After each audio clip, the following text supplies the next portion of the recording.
PSG-nin aparıcı futbolçularından biri olan Vitinha'nın Real Madrid'e mümkün transferi futbol ictimaiyyətində müzakirələrə səbəb olub.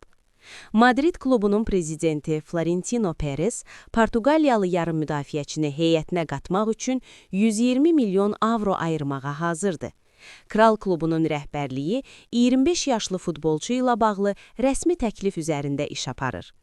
Məlumata görə, Vitinha'nın PSG ilə uzun müddətli 2029-cu ilin yayına qədər nəzərdə tutulan müqaviləsi transfer danışıqlarının gedişinə təsir göstərə biləcək əsas amillərdən biridir. Qeyd edək ki, Portuqaliyalı yarım müdafiəçi bu mövsüm Paris təmsilçisinin heyətində 32 oyunda meydana çıxaraq 6 qola imza atıb və 10 məhsuldar ötürmə ilə fərqlənib.